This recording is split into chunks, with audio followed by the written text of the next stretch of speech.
इस कार्यक्रम के पुण्यार्चक हैं श्री संतोष बड़जात्या, सोनू बड़जात्या, जागृति, रिद्धिमा, देवांश बड़जात्या एवं समस्त बड़जात्या परिवार। फर्म सरावगी क्लॉथ स्टोर, नया बाजार, डिब्रूगढ़, असम। स्थिति प्रभाव भी ऊपर का देखा देखे, लेस्याएं ऊपर और अच्छी लेस्याएं, विशुद्धि ऊपर अधिक अधिक है, पैसा धन वैभव सब ऊपर अधिक अधिक है नीचे से। तो सौधर्म स्वर तक ही पहुंचने में कितनी तपस्या करनी पड़ती है, तब जाकर व्यक्ति सौधर्म स्वर पहुंच पाता है। फिर ईशान सानद माहेन ब्रह्म ब्रह्मोत्तर लांतप कापिर शुक्र महासुख सता सहसत आनंद प्राण आरण अच्युत, ये 16 स्वर तक। और उसके बाद चालू होते हैं 9 ग्रैविक। वहां तक पहुंचने में कितनी मेहनत करनी पड़ती है, कितना संयम का पालन करना पड़ता है, तब जाकर वो ग्रैविक की यात्रा कर पाता है। ऐसी नहीं है कोई ग्रैविक तक पहुंचना। एक सामान्य व्यक्ति एक एग्जाम में कोई देता है, जैसे कोई कहे ना ओलंपिक गेम में खेलने के लिए कोई व्यक्ति को सिलेक्शन होता है, अथवा वर्ल्ड मैच क्रिकेट मैच में, वर्ल्ड कप मैच में किसी व्यक्ति का सिलेक्शन होता है क्रिकेट में खेलने के लिए। भले वो खेल नहीं पाया बात अलग है, लेकिन उसको कितनी मेहनत करनी पड़ती है वहाँ तक पहुँचने के लिए।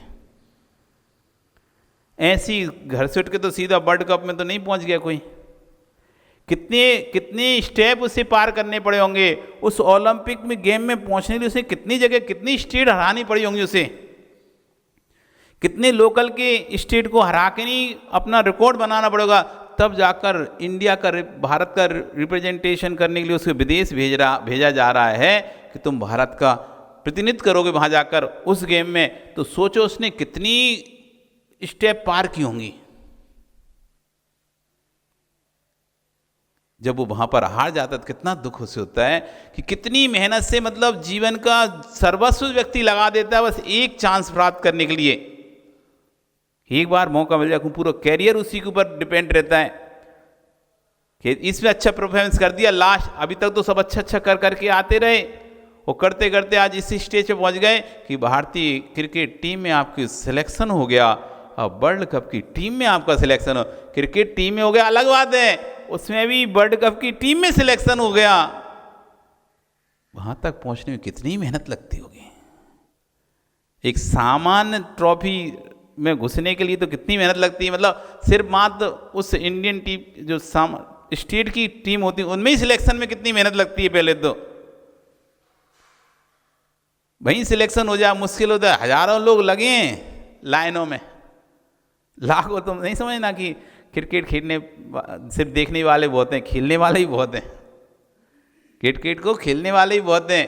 और लाइन लगी वहाँ पे, जो कोचिंग उनके सेंटर होते हैं ना, वहाँ पे जो भी ज्वाइनिंग वाला होता है, लाइनें लगी, लाइनें, भीड़ की भीड़।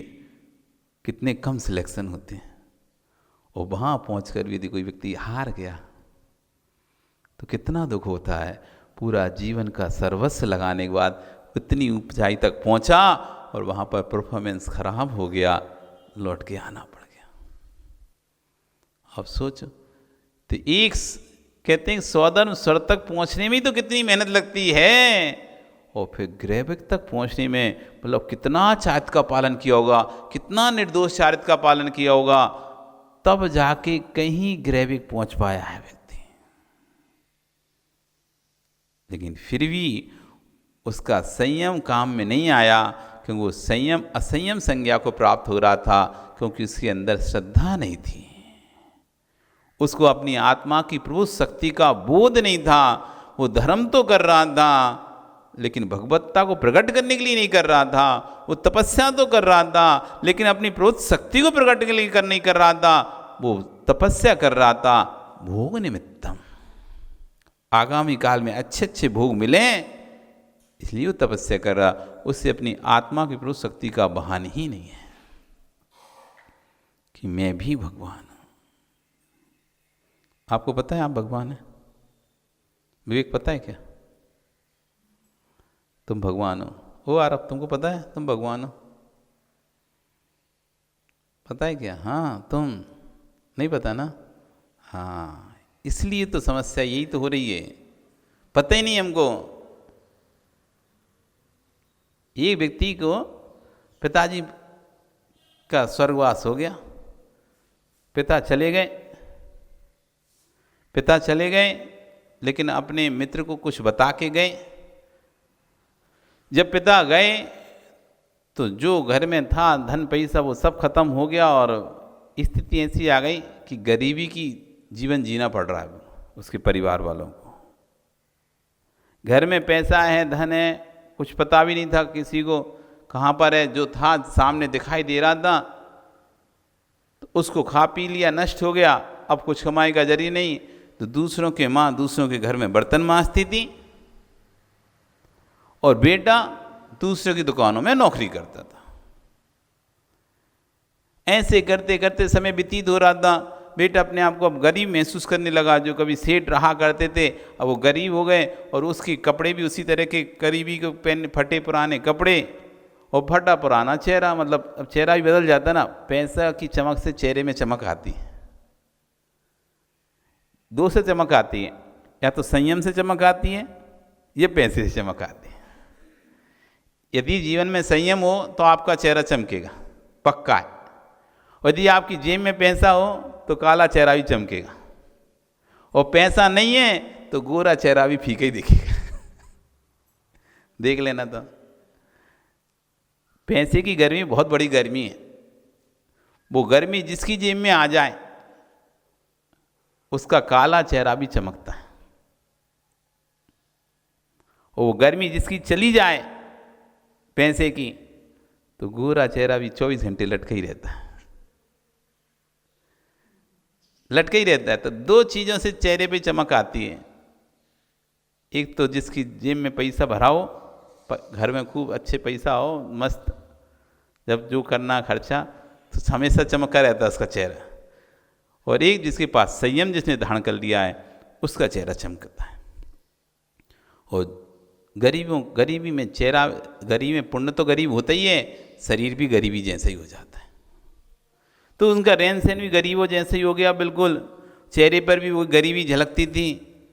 एक दिन उसके पिता का दोस्त रास्ते में जा रहा था और ये भी काम करते लौट रहा था। बेटा भी मिल गया, और बेटा क्या हाल चाल है, क्या हाल बना रखा है, तुम तो सेठ आदमी हो कि क्या ऐसे रह रहे हो, तुम तो नगर सेठ हो और तुम क्या ऐसे हाल बना के रखा है तुमने अपना, क्या भिखारियों जैसा गरीबी जैसा वो हाल बना के रखा है। तो बालक कहता है, अंकल आप मेरे पिता के समान हैं, आप मेरे पिता के दोस्त हैं, और आपको पता ही है कि पिता जा चुके हैं और घर में सब कुछ नष्ट हो चुका है। अब दुनिया मजाक उड़ाए तो समझ में आता है, लेकिन आप भी मजाक उड़ा रहे हैं हमारा। आपको पता है कि हम सेठ के भिखारी हैं, गरीब हैं, हमारे यहाँ घर में खाने तक का तो है नहीं। माँ दूसरे के यहाँ बर्तन मांज के काम करती है, मैं दूसरों की दुकान पर जा के काम करता हूँ, और आप कह रहे नगर सेठ। ये मजाक उड़ाओ ना, हुआ कि नहीं हुआ? तो आप तो कम से कम मेरा मजाक ना उड़ाएं, कम से कम मुझे मेरे ऊपर हंसें तो नहीं। था कभी हमारे पास पैसा, ये मानते हैं, लेकिन अब नहीं है, और आप अभी भी हमको नगर सेठ के नाम से बुला रहे हो, तो ये तो आप हमारा हंसी उड़ा रहे हो। आप तो कम से कम ऐसी हंसी ना उड़ाएं। वो कहता है, अरे नहीं बेटा, तुम नगर सेठ हो, तुम नगर सेठ हो, तुम्हें पता नहीं है तुम नगर सेठ हो। कहाँ से नगर सेठ दिख रहे हैं भी? खाने तक के तो पैसे नहीं हैं, अच्छे ना कपड़े खरीदने के पैसे हैं, ना अच्छे से रहने के लिए पैसे हैं। तुम कह रहे हो कि नगर सेठ है? हाँ बेटा तू नगर सेठ है। कहाँ से मैं नगर सेठ? चल मैं दिखाता हूँ तुझे। वो जाता है उसके घर की एक दीवार को, कहता है इसको फोड़ो। वो दीवार को फुड़वाता है, और उस दीवार को जैसे ही फुड़वाता है उसमें हीरे जवाहरात भरे थे। देखकर तो बेटा चौंधे आ जाता है, ये क्या? हाँ बेटा तू छोटा था इसलिए पिता ने मना किया था कि भी छोटा है तो समझ नहीं पाएगा, सारा पैसा बर्बाद कर देगा, इसलिए थोड़े धक्के खाने दो, थोड़ी ठोकरें खाने दो, दूसरे के यहाँ काम करने दो, तब जाके पैसे की कीमत समझ में आएगी।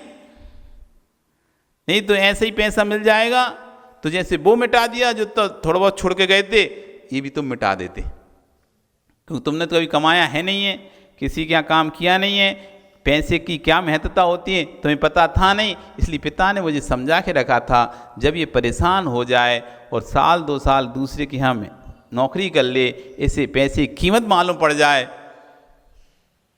तब तुम इसको ये रहस्य खोलना।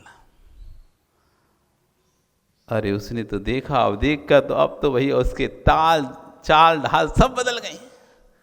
अब तो नगर सेठ, कभी सिर झुकाकर चलता था, अब सीना तान के चल रहा है। जैसे उसे पता चला मैं तो नगर सेठ हूं, मैं कोई भिखारी नहीं हूं, मेरे पास तो संपत्ति है, संपत्ति, हीरे जवाहरात हैं, मैं भिखारी नहीं हूं। जैसे ही उसे पता चला मैं भिखारी नहीं हूं, उसी समय कपड़े भी वही थे, लेकिन चेहरे के हाव भाव तुरंत बदल गए, बोलने की शैली बदल गई, सब खाने का हर चीज बदल गई। कपड़े तन पर हैं लेकिन भाव बदल चुके हैं। जो भाव अभी तक थे, हम तो भिखारी हैं, हम तो भिखारी हैं, हमारे पास तो, हम तो बहुत गरीब हैं, हम तो बहुत गरीब हैं, ऐसे जो भाव चलते थे, हे हमारे पास ही पैसा है। क्या समझा तुमने? गरीब समझ के रखे हो क्या? हे देखो कितना पैसा है।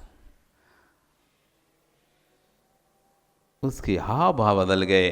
अब तो भैया ऐसा लग रहा है कि जैसे उसके जैसा कोई अमीर है ही नहीं। अब तो ऐसी जिसको अपनी प्रवृत्ति शक्ति का पता चल जाए, पता नहीं है इसलिए गरीबों जैसे बैठे हो, भिखारी जैसे बैठे हो। तुम भिखारी नहीं हो, तुम भगवान हो। तुम भिखारी नहीं हो, तुम भगवान हो। पता है? नहीं पता ना। उस बालक को भी नहीं पता था, उसके पास पैसा है, संपत्ति है, लेकिन जैसे ही पता चला तो चेहरे पे चमक आ गई। अब तो भैया गाड़ियों में घूम रहे हैं, लोग बुला रहे हैं, फीता काटने के लिए बुलवा रहे हैं, उद्घाटन करने के लिए बुलवा रहे हैं, और वे भी कह रहा अभी समय नहीं है हमारे पास। अपनी भगवत सत्ता को पहचानो। आचार्यवन यही कह रहे हैं कि मिथ्यात्व के साथ असंयम, संयम भी असंयम ही है। मिथ्यात्व गुण स्थान में कौन सा संयम होता है? ज्ञानियों होता असंयम नाम का संयम होता है। संयम की संज्ञा संयम नहीं है, असंयम है। वहाँ पर असंयमी को मोक्ष होता नहीं।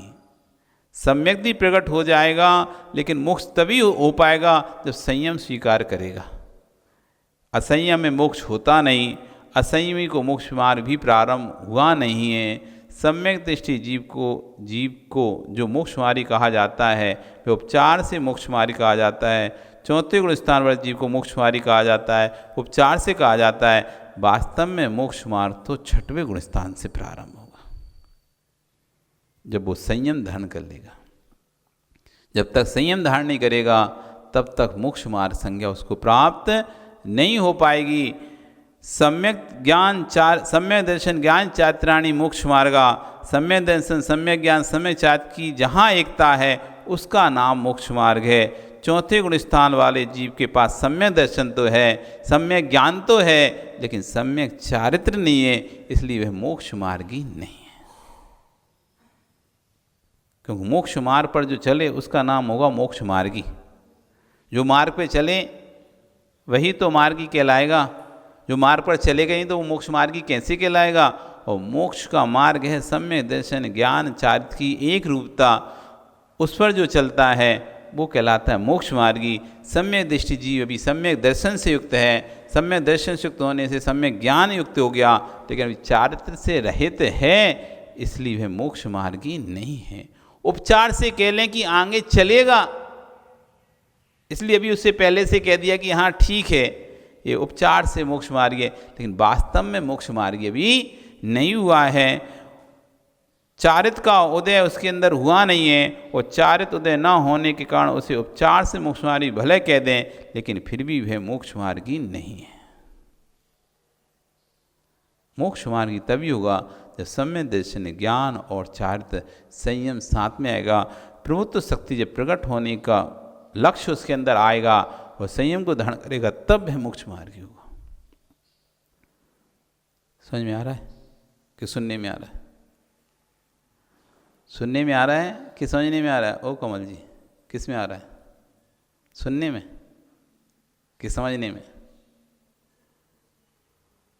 बनना है भगवान कि नहीं बनना? वो आ रहा, बनना है भगवान? आ रहा, भगवान बनना है? भगवान बनना है कि नहीं? बनना है ना भगवान? हाँ, मम्मी को बोल दो मुझे भगवान बनना है। लक्ष्य बनाओ। डॉक्टर का लक्ष्य बनाते हो, इंजीनियर का लक्ष्य बनाते हो, सी बनने का लक्ष्य बनाते हो, ऐसी एक लक्ष्य तैयार करो तुम, मुझे भगवान बनना है। लक्ष्य तैयार करो सब लोग, अपना उद्देश्य तैयार करो। घर बनाना है, परिवार सेटल करना है, व्यापार वृद्धि करना है, लक्ष्य है ना आपके? बच्चों की शादी करना है, लक्ष्य है ना आपके?